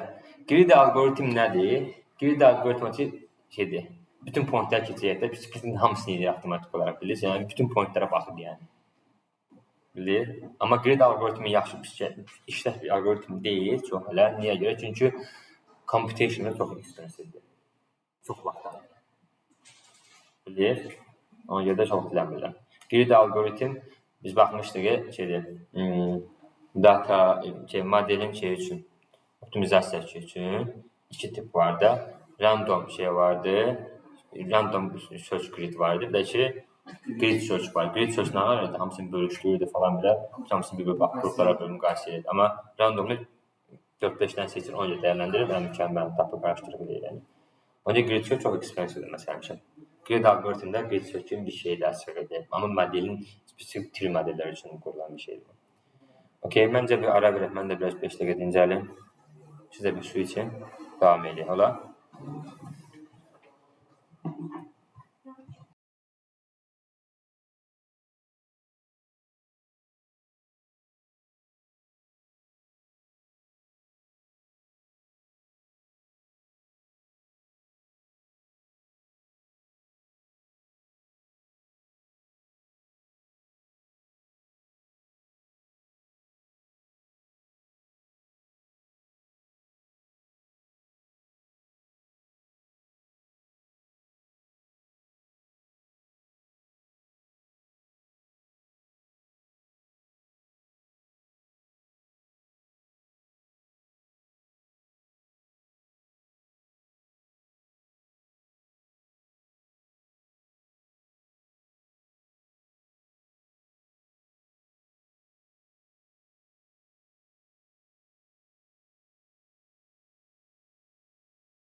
Davam edək.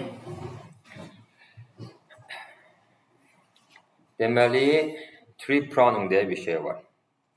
Nə adını gələcək? Pruning sən deməkdir. Dur səni. Fishing kimisin anda. Sən pruning nə deməkdir? Yox. Pruning olur belə qatır, dənizdə falan olur balaca. Olur belə balaca suda yaşayan heyvandır. Göl kimi cadilər atsan belə balaca şey. Balıq deyil də. Pruning da. Deyil yox. Dənizə başlamır. Hadi səfər.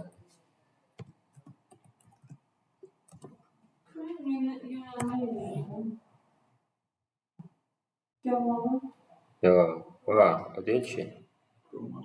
Yox, dəniz şeydir. Nəysə, boş ver, nə üzümüzdə deyil. Deyəcək, nəsə, indi gör bir şey demək istəyirəm, alınmadı. Nəsə, boş ver. Hə? Balıq tutmasın, balıq deyil də başqa bir heyvandır. Torpaqdan çıxarır, bunu qırmalı. Yox, normal balıq yoxdur, bildiğiniz balıq. Balıq durur, balığın yerində başqa bir şey var. Pranı tutma daha rahatdır, ona daha çox bir şey gəlirlər. Yox, normal qarmaqla tutma olur. Nəsə, boş ver, nə indi? Özüm mən balıq tutmaq xoşlayıram deyə oradan gəldim, nəsə, girməyin. Gəl, işimizi görə. İşimizi görə. Deyir ki, bax, tree pruning to overcome the problem of overfitting in decision trees. Bax, overfitting nədir? Deyir ki, bax, bəzən, həqiqətən, problemimizin ən böyük problemimiz nədir? Tree-based modellərdə overfitting olmaq çox normaldır. Çox doğrudur.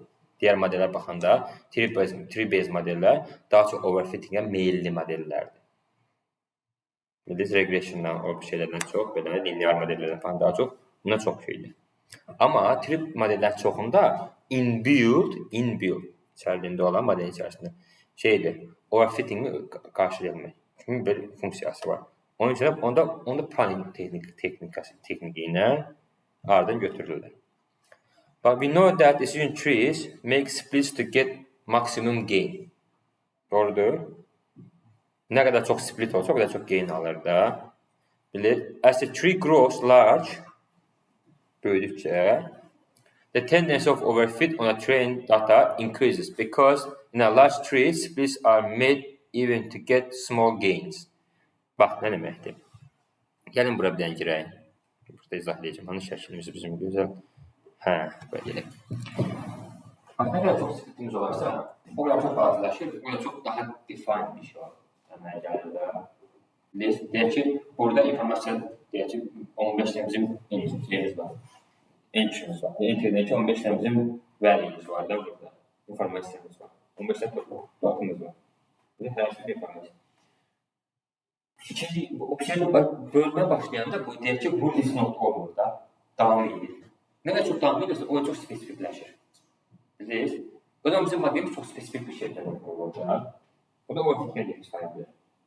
Doğru deyil mi? Yəni, nə qədər çox tree böyüksə, o qədər çox, daha çox model daha çox gain alır. Çünki bax, burada olan gainlə, burada olan gain daha çox. Yəni ki, burada. Nə qədər çox bizə o qədər çox informasiya oturur da. Dedim, şey olacaq. Bizim entropimiz daha böyüyəcək.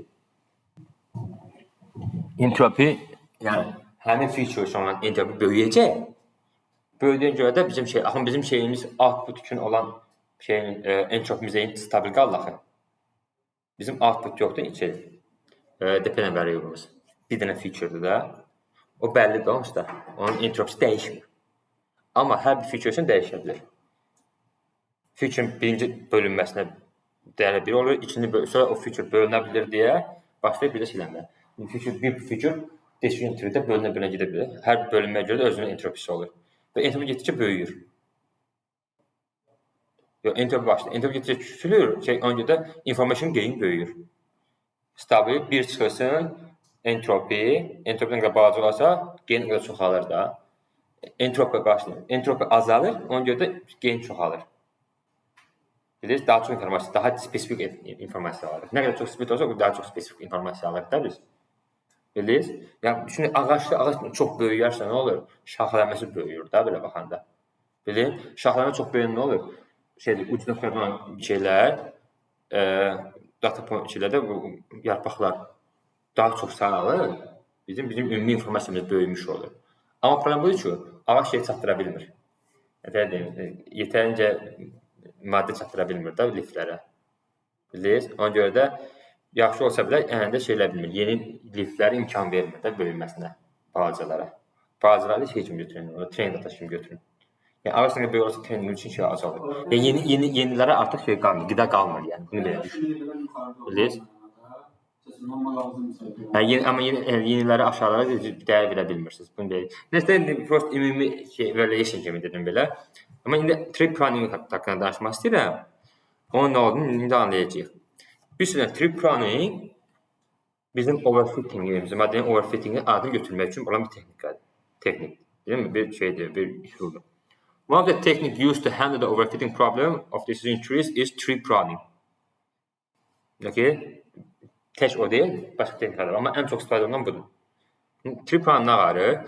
Pruning selectively removes the certain parts of the tree to improve the tree structure and reduce overfitting.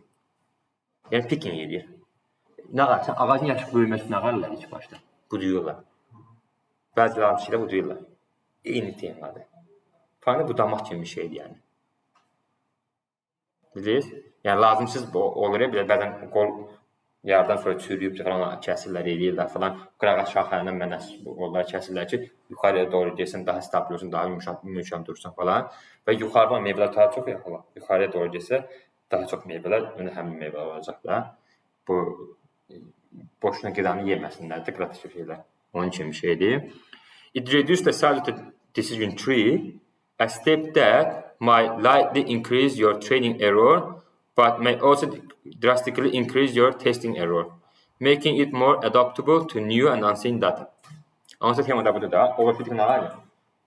Overfitting normallaşdıranda bizim bayaqlar aldığımız, o training datamızdan aldığımız valuable insightları, yəni ki, bizim valuable insight deməyim də, prediction accuracy düşür aşağıda biraz. Overfitting nə olur ki? Training datamız çox şeydir də, yaxşı nəticə göstərir. Amma o generalized bir şey deyil yəni.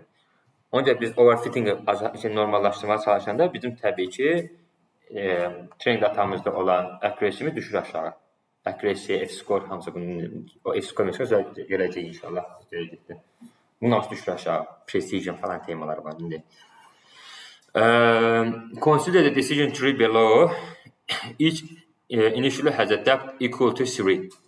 In a below figure, the decision mode are represented as circles and the leaf node are represented as rectangles. Neyse. Bunlar yəni ki, leaf nodlardır. Bunlar da ki, artıq şeylərdir yəni. Decision nodlardır. Bax, decision node. Decision node nədir? Decision ediyi paylaşım edir də, paylanmaya özü gedir hələ də. Məncə decision node. Hələ decisionlar var. Leaf nədir? Ondan sonra decision yoxdur. Bilirsiniz, bu özü decide olmuşdu yəni. Bilirsiniz, qəbul olunmuşdu. Initial tree'miz bizim budur. Çox dərin getməyə tezdir. Bunu gördünüz yəni. Bilirsiniz, belə bölüm vardır. Prime algorithm starts at a leaf node in a decision tree. Buradan başlayır. Bildiniz? Ən sondan başlayır. Nə qalmalı? Bəzilərini remove eləməlidir də. Ya bunu remove eləyəcək, bunu saxlayacaq, təxminən bir iş olacaq falan. Belə bir şeydə. Bunu remove eləsə nə olur? Bununla bu bərabərləşir. Buradan bu rahatlanır kimisindən gəlir. Bildiniz? Following recursively upward.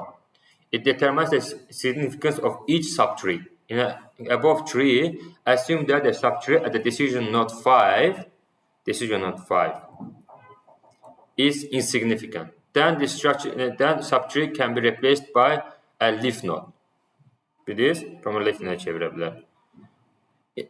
In this subtree, we have 9 samples in a leaf tree. Leaf node at M5. A5. And the 4 samples in the left, boş verin də. Bax, gördünüz nə demək istəyir? Deyir ki, bu A5 yoxdur. A5. Deyir ki, bu çox əhəmiyyət kəsb eləmir də. Buradan başlayıb, buradan çıxırıq yəni. Görür ki, o zaman bizə 13 nədir? 13, 2. Yəni ki, deyək ki, bax bu notumuz buradan başlayaq. Bu notumuz əhəmiyyət kəsb eləmirsə, bu bizim şeydə, nətər deyim, nə deyirsən, decision notumuzda əhəmiyyət kəsb eləmirsə. Biz o zaman bu şeyə çevirir, promoy lifə doğru gedir, bildiniz? Bu əhəmiyyət kəsb eləmirsə nə olur onda? Lifə doğru gedir də. Lifə gedir, nə olur? Bizim bütün informasiyamız, bölünmələrimiz toplanmalıdır da. Bunun hamısı düşməli ilə bura. Elə? Yəni, ona da 9 plus 4 plus 0, 13 eləyir. 0 plus 0 plus 2, 2 eləyir də. 13, 2. Yəni, bunu belə düşünməyin, indi hesablama aparılır bura. Düşünün, dotlar da, bunun hamısı yıxılmalı olaraq olmalıdır axı. Deyək ki, mənim əlimdə 15 dənə şey var, observation var. Bura düşübdür 9, 13 dənə observation var. Bura düşübdür 3 dənə, elə deməyək də, indi 14 dənə deyək, bura bir dənə şey soğaqdır, bir dənə soğaq bura.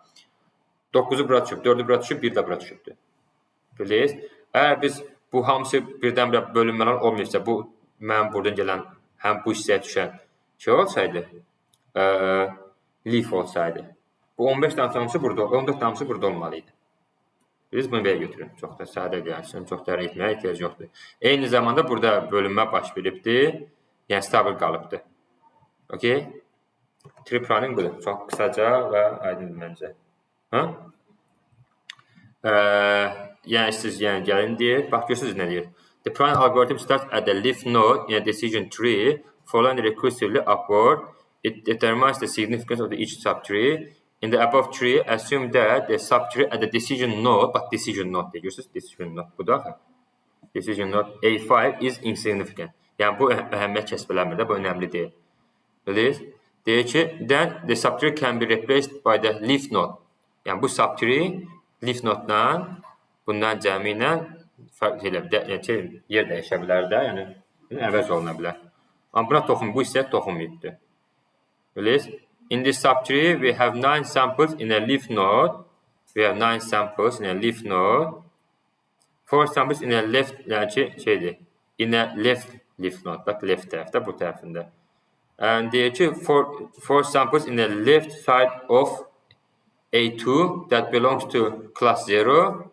Belongs to class 0. 4 tane buradadır. And so in total there is 13 samples that belongs to class 0 in this subtree. Similarly, there are 2 samples that belongs to a class 1 in that subtree. Bu da class 1'dır da. Bilirsiniz, bu class 1'dır. After pruning all the samples assigned to a single leaf node, there is almost common class will be predicted at the leaf node, the class 0 in this case. Neyse bilə-bilə də. Bir sözlə, yəni bu top leafdir, 13 plus 2, bu da plus 0, leaf 15, o burada 9 neslə baş verir. Belə bir şey. Anladınız? Yəni, bizim dəbtimizlə nə olacaq burada? 2 olacaq. Niyə? 1, bir də 2. Bilirsiniz? Amma burada bizim dəbtimiz 3 idi. 1, 2, 3. Okay? Bu, belə. So, bagging and random forest. Nədir bagging? Bax, açıq qoymuşam, bu oxuyun anlamağa çalışır. Hə? Hə. De. Random forest deməli supervisor modelllərdən biri də, nasıl istifadə modelllərdən biri də, daha çox orta və yaxud böyük datasətlər üçün istifadə olunur. Həm linear, həm də non-linear regression istifadə olunur.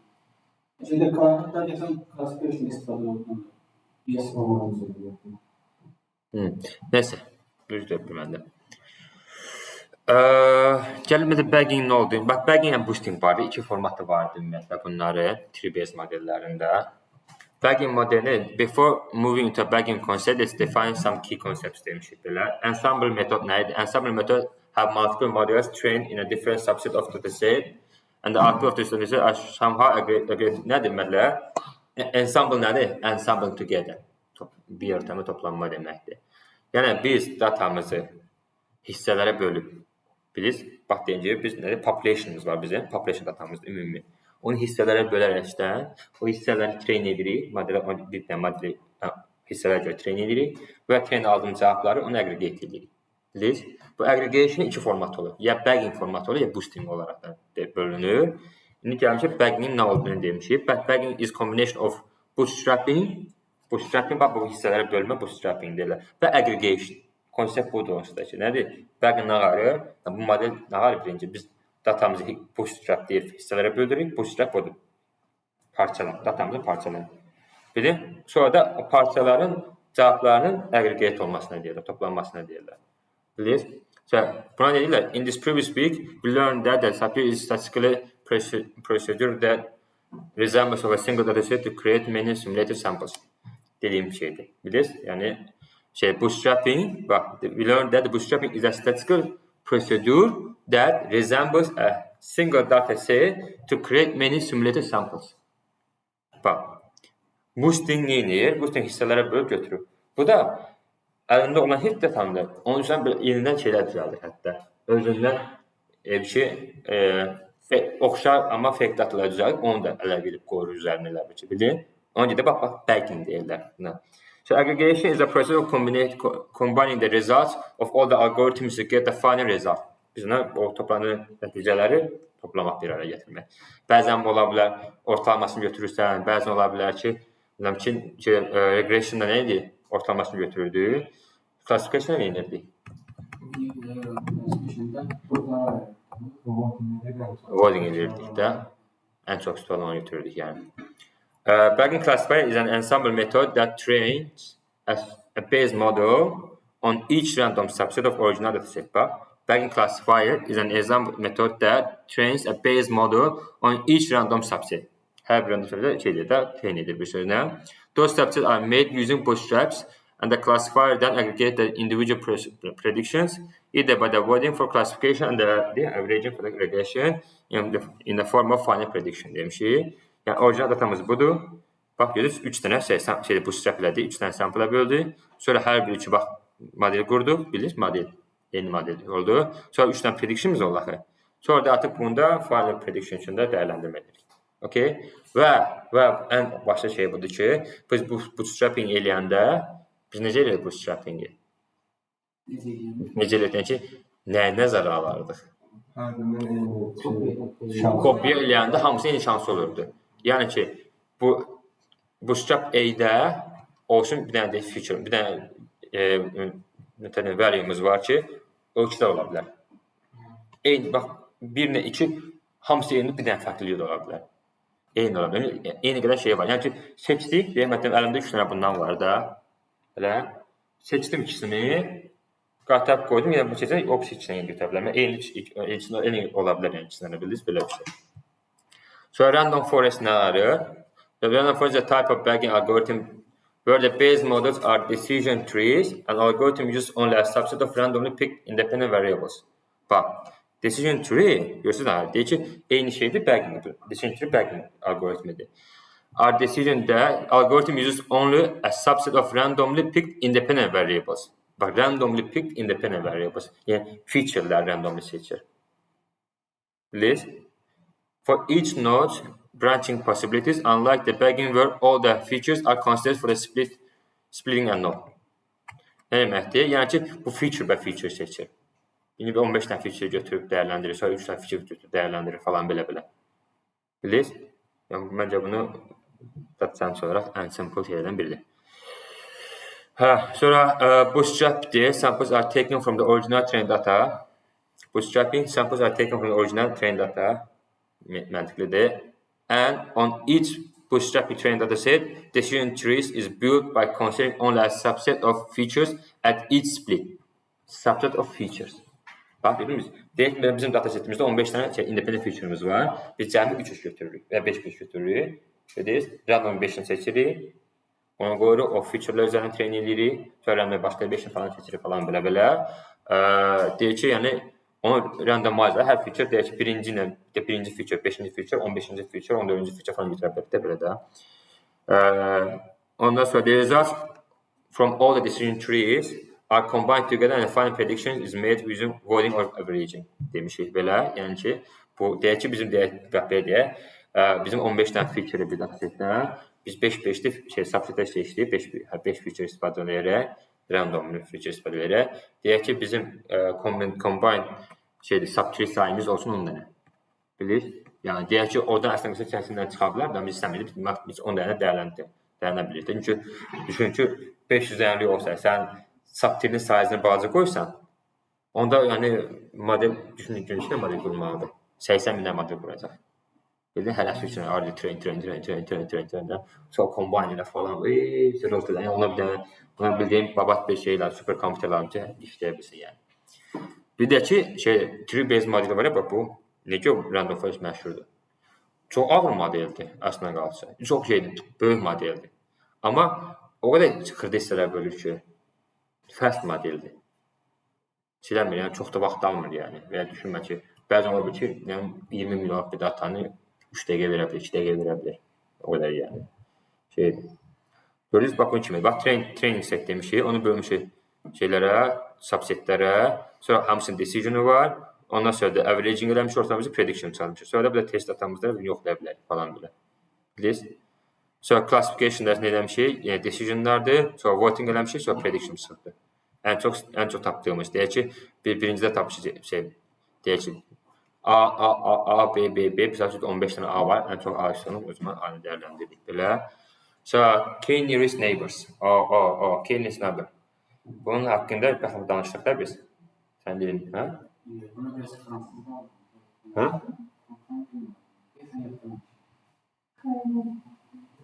K nearest neighbor. Baxmamışıq. Okay. A K nearest neighbor, K-nen demişik. Algorithm is a type of supervised machine learning algorithm that can be used for both classification and regression prediction problems. However, it's primarily used in an industry for classification and prediction problem. Yəni ki, həm classification'da var, həm prediction'da var, bilirsiniz? Yəni, regression modellərində var, datalarımız üçün istifadə oluna bilər.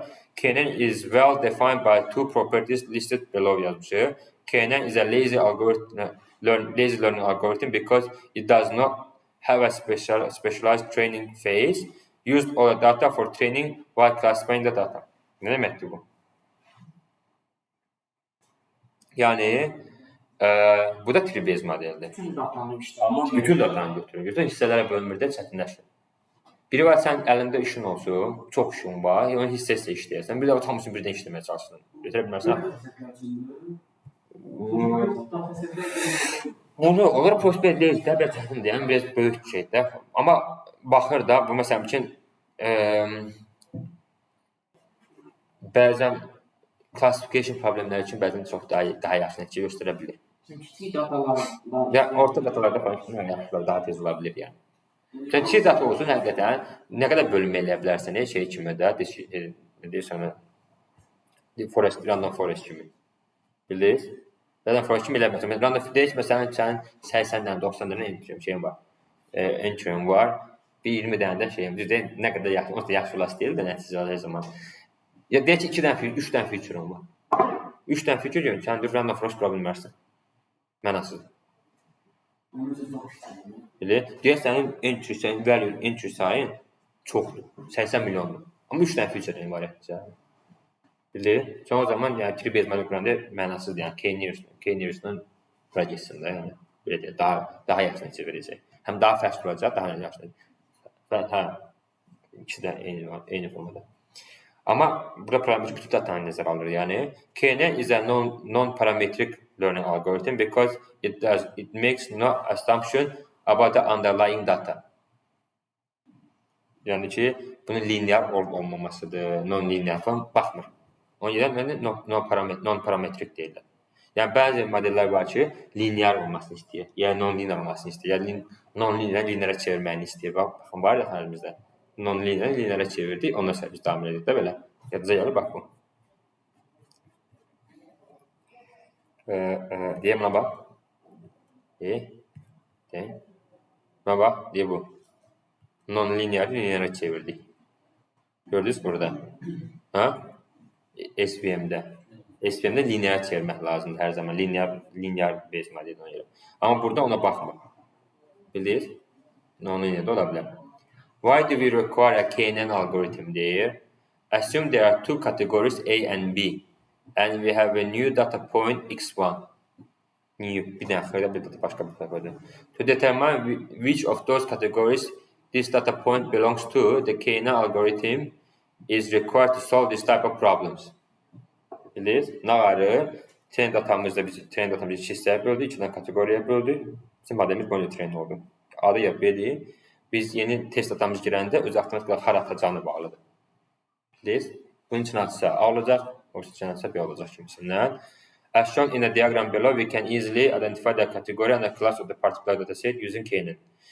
Ne demek? Bak bizim bu yeni datamız budur. İlə bir fikir verirsiniz, bak problem de budur. Biz necə dəyan eləyək ki, biz buna mı daxildir, buna mı daxildir? İndi ona gələcək, necə define edir. Ne kıymet verir? K qədər kontrol.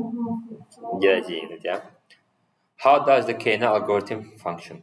Okay. The K nearest neighbor K-nin algorithm predicts the value of new data point based on future similarity. Oxşarlıq. Çünki burada okay, visualize elə bilək. Düşün bu 80 dimensionlu bir şeydir. Bilirsiniz? Future similarity önemli. Bax. Sizcə, məsələn ki, mən interview eləsəm siz, mən sorsam K-ni izah elə, desin yeni pointu future similarity, yəni ki, başqa featurelərdə yəni oxşar featurelər olan şeylər, common xarakteristik olan pointu, yəni ki, o kateqoriyaya daxil olmalıdır. Belə bir şey deyək. Which means that the new data point will be assigned to a value based on how closely it matches the points in a training set. The following steps will be held in understanding how it works. Okay? Select the number K on the neighbors. K nə qarır? Neçədən feature olduğunu göstərəcək. Neçədən kateqorimiz olduğunu göstərəcək. Okay? Calculate the Euclidean distance of K number of neighbors. Take the nearest diğer modelimizde var, oxşuydu. Take the K nearest neighbors as per the calculated Euclidean distance. K nearest neighbor as per the calculated Euclidean distance. Among the K neighbors, count the number of the data points in each category. Assign a new data to a category that for each number of the category neighbor is the minimum. Yəni ki, o K-yə daha yaxın olan. Our model is ready. Bax, nətədir? Burada hamısını görəcəyik biz burada. Bax, nə var mısın? Kateqorilər, onsuz da bunlar bəllidir trend datamızdan. Bunu şeyin olması üçün, hara düşməsini hesablamaq üçün. Okay? Elə ki, hesablama aparaq da bu ən yaxın. Ən yaxın hansı pointə yaxındırsa, şey dəyərlərinə yaxındırsa. Bilirsiniz? Şeydən hesablanır. Euclidean distance. The first we will select a number of K neighbors. Let's assume K5. Okay. The Euclidean distance between the data points will be then be selected. Euclidean distance in the distance between point it can be calculated as mesela belə hesablanıbdır. Euclidean distance şeyini calculation'ı biz bilirik də belə baxanda. Elə. Okay. We obtain the nearest neighbors by calculating the Euclidean distance which resulted in 3 nearest neighbors in the category A and the nearest neighbor in category B as shown in the image below. Bizim K'miz, bax K biz 5 dənə eləmişdik də. Bizim K'miz bundan, bax bunun arasında bir şey məsələ minimum 5 olmalı, maksimum 5 olmalıdır. Bilirsiniz? Pointlər nələr gəlir. Bax, bu pointləri, bir də bu pointlərləmi? Bunlar hamısı maksimumu 5'dir. Bilirsiniz? Bu bax, bu ikisi bura düşür. Bu ikisi də yəni, bu diğer kategoriya düşür. Elə? Hə? Yeah. As we can see, the three closest neighbors are from the category A. So gördünüz, bax, görür ki, bax biz K'ni biz 5 seçdik. Elə, amma biz elə seçməyəcək K'ni. Məsələn, K'ni çox 1 seçsəydik, heç bir düşməyəcəkdi. Bildiniz? K'ni biz elə seçməliyik ki, hər iki data pointun müəyyən bir şey götürsün. Ən azından birinə çatsın, yəni, bildiniz? Biz götürürük, biz görək dəyərləndiririk ki, baxır ki, 3 dənəsi düşüb, birinci kateqori A-dan düşübdür, 2 dənəsi kateqori B-dən düşübdür. 3 dənə daha çox daxil. O zaman avtomatik count edirik, yəni. How to choose the value K in the K algorithm, K-nin algoritm. Bizim ən böyük biz K-nin nə biliyor, nə seçəcək də, onu da bilməliyik də, onda bir yolu var, yəni. Here are some things to keep in mind when choosing the value of K in the K algorithm. There is no specific way to understand the best value of K. Bunu özün dəyərləndirməsini edirsən. So we must experiment the various values. Define the best one. Diye bir şey böyle. A very low value of K, such as 1 or 2, can be noise or cause outlier effect in the model. Başa aşağıda outlier effekt ola bilər. Niyə? Çünki nə bilim, heç birini seçməyə bilər, ya birini seçə bilər falan belə. Doğru deyil axı. Məsələn üçün bax belə deyək. Fikir versəniz bu daha yaxında bura. Çox yaxın 3 seçsəydi, ya da 2.5 seçsəydi falan belə, 3 nöqtə olmur da 3 seçsəydi, bəlkə də ancaq bunu götürəcəkdi. Onda bu düşür kateqoriya B-yə. Amma doğru deyil də konsept olaraq, yəni. Ona da elə bir olmalı ki, nə çox minimum, nə çox maksimum olmalıdır, olmalı deyil. So large values of K are preferable, but they might cause complications. Yəni nə qədər böyük olsa K-nin yaxşıdır, amma da o elə böyük eləmək ki, yəni onda şey olmasın da, yəni onda nə bilim şey sıxıntısı olur da. Ola bilsin ki, burada şaxələnmə çoxdur, bildiniz, kateqoriyada. Kateqoriya B-də şaxələnmə yoxdur.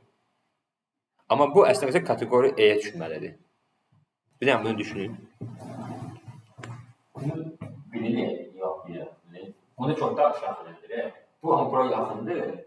Çünki biz K-ni çox böyükdürsə, hamısı götürəcək nəzərə alacaq. Bildiniz? Bura çox yaxın olmasa, bunu götürəcək, işin keçəcək. O da doğru bir şey deyil, konseptdir. Bildiniz? Yəni, onlar da. Advantage and disadvantage demişik. Advantage nədir? It's simple to implement. Çox sadə rəsmə qalsa fikir versəniz. Yəni, o datlar, həmin featureləri, randomly seç, hansı üçün bilən modeli qur, sonra ondan sonra ortalamasını seçməli, çalış, nə bilimiz. Bilirsiniz, belə şeylər çətindir də, biraz, yəni, prosedur məsələsi var da. Amma, yəni ki, runtime məsələsi var, amma burada runtime daha azdır, yəni. It's resistant to noisy training data.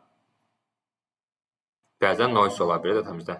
Outlierimiz ola bilər falan belə şeylər. Outlier çox diqqət edin. Fikir verirsiniz, outlier, gəl bura baxın. Gəl burada outlier. Büyük şübhə var. Heç bir əmək kəsbiləmir ki, bunun əmək kəsbiləmir, bilirsiniz. Outlier gecikməsi var, yəni. Amma şeydə, bəzi modellərdə çox əhəmiyyətlidir. Outlier çıxartmalı ki, outlier müddələrə baxıb, ortamaya baxıb falan belə. Onda çətin yaşayırıq. If the training data is large, it may be effective. Nə qədər böyük olsa da yaxşıdır. So disadvantage nədir? It's always necessary to determine the value of K. Hər zaman biz düzgün rəqəm verməyə bilərik. Yəni, which can be difficult at times. Biz yavaşdan bəzi funksiyalar falan var ki, köməklik göstərir bizə ki, K-nin daha yaxşı təyin olması üçün zamanı işləyəcək case study'yə gələndə. The computation cost is high because the distance between the data points for all training samples is calculated. Bildiniz? Bax, training computationu var. Niyə görə? Biz bu sample'lar tapalım. Hamısı üçün bir case eləmişik, bunu bildiniz? Hamısı üçün dəyərləndirmişik. Bildik, bu da bunu götürmüşük. Məsələn, ki, ona bunu götürmüşük. Sonra bunu keçəndə onu dəyərləndirmişik. Bu sizin onu dəyərləndirmişik. Tam belli. Bildiniz? Hər bir kim bay edib də belə. Çıx. Sualım var.